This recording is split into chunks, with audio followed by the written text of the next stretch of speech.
So as you make your interventions, could you also try to maybe give insight on how we can ensure that the women's voices at local level within mediation processes are both recognized and also sustained?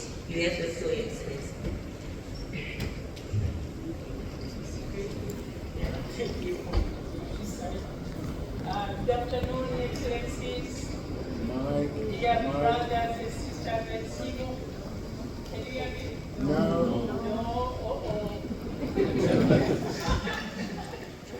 When women about to speak is when the technology fails. Okay, good afternoon. Bonjour à tous. Jambo, Excellencies, dear brothers and sisters. Although I see more brothers, I see more suits than dresses. Thank you very much, moderator. Let me start first of all by apologizing for coming late. And as you all appreciate, traveling in our continent is never easy. But as they say, a determined woman is unstoppable. I had to be here. So thank you so much. And moderator, you have posed a very important question. It's important and timely. And I'm happy that in this retreat, we are engaging in a dialogue to revitalize the role of the African Union in standing for its principle of inclusivity. And I was happy to hear today that inclusivity is a principle that is non-negotiable. But two, you also raised a fundamental issue.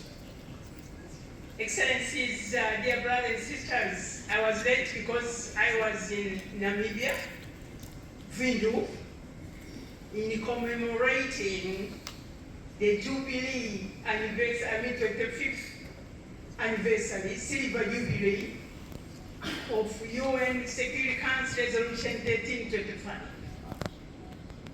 And we were in Namibia for a reason. Because this historic resolution was championed by Namibia in 2000 when they were in the Security Council, and during their presidency in October 2000, and the president of Namibia, Her Excellency Mama Netumbo Nandi Ndaitwa, was then the Deputy Foreign Affairs Minister who pushed for this resolution. So we gathered in Namibia. Among important highlights of that celebration was the launch of this book, She Stands for Peace. This book, which I would like to recommend that you all read it. There is a QR code, it is available, it's an e-book. But what's the importance of this book is to respond to your questions. Because this captures the stories of 25 women peacemakers. These women from the continent, they have been in peace building, peacemaking, mediation, but their work and their efforts are never acknowledged. So in my office, in collaboration with the Office of the United Nations to the Organization to the African Union and other partners, we decided to document the stories of these women. Trailblazers, I must say. This is a third edition. But also, as the proverb, African proverb goes, when the lion doesn't tell his story, it's the hunter who's glorified as a hero. So we thought that we need to capture these stories, because a lot has been going on at the grassroots level, at the community level, but does not sometimes advise the mediation processes, the peace processes, as explained by Honorable Justice Eze. So my office is determined to create a pathway. This is the office responsible for women, peace and security. To create pathways for these formidable women. And I don't see SRSG Parfait in this forward. He said this. I'm quoting you, I'm not quoting myself, I'm quoting you. But unfortunately he's not here. But I'm quoting today, he quoted himself. I'm quoting Parfait, my brother Parfait.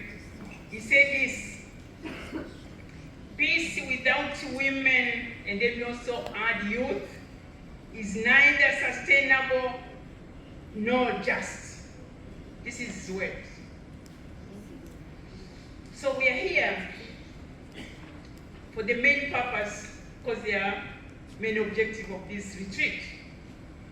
But for me, what I found was more important is to praise the centrality of women and youth in insider mediation. This morning we also heard from the youth.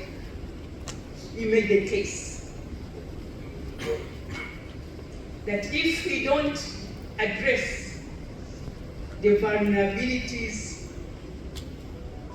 the deep entrenched inequalities, issues of poverty and employment, then they find the youth have no choice but to join the army groups.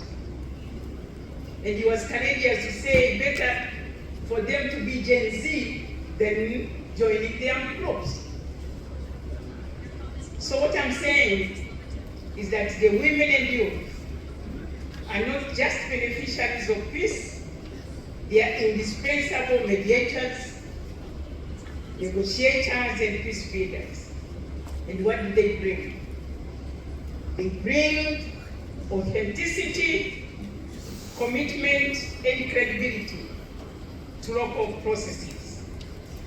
The qualities that are always missing in high-level diplomacy and high-level mediation. So what I'm saying is that we must therefore harness their full capacities and ensure their meaningful participation in every stage of mediation.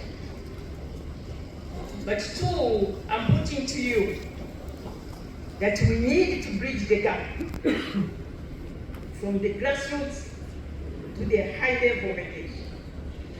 Of course, nowadays, I hear that maybe the word grassroots is not the correct one. Maybe the community's level. But the issue is here, it's always the credibility of any process, peace process, depends on who is at the table.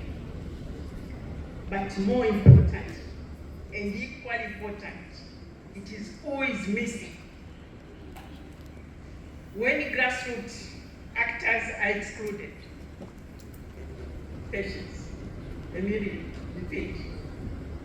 When these grassroots actors are excluded, we lose the trust,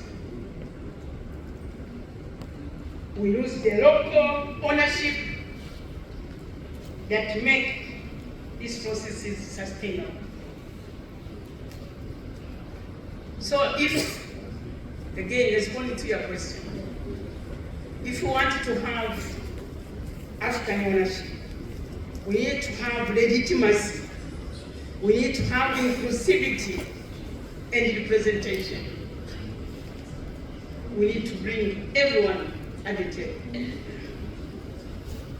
I'm saying, while there's no question anymore about the importance of women participation, the question is, let's avoid being side dishes. Let's avoid being adults. Let's avoid the tokenism and the symbolic representation. In Namibia, we had a great opportunity to engage the co-facilitators of the DRC peace process. I'm happy that former President Basisi is here as part of the panel of the facilitator of this process. The women were anxious to hear the role and how these two women, the former president of Ethiopia, Her Excellency San Zewde, and Her Excellency Captain Samba Panza, as participating as co-facilitators of the DRC peace process. We had the all-day session to hear from them, but for them to hear also from the women, because these women came from all over the continent, from the Sahel, from the Great Lakes, from all other areas, to tell the two facilitators, to equip them with the women voices and the concerns on the ground. They really appreciate this. And I'm sure, President Masisi, when you meet again, the vibe of Windhoek will translate into your work. But also, finally, before you call me to order patience, you're always patient, but maybe you have to be patient with me. Let me say, in transforming AU mediation doctrine, which I think is the whole purpose, that we should do now away, or not, maybe we can't do away with it, avoiding mediation being more elitist, or bring those who can speak good English or good French. Let's bring those women in the communities who, on everyday basis, I always call them that they are our ears and eyes on the ground for any warning. They know what's going on, but they are never listened to. Because if we listen to them, it is what I heard from while in Windhoek, they know a lot. Including even when our leaders decide on the ceasefire, they know whether it can hold or it cannot, and how it can hold this violence, ceasefire. Because they say those we call rebels armed groups, these are their husbands, these are their sons, these are their neighbors. They know them, but they are never engaged in implementing these ceasefires. So I'm trying to underline the importance of including the local actors, especially the women and youth. Thank you very much.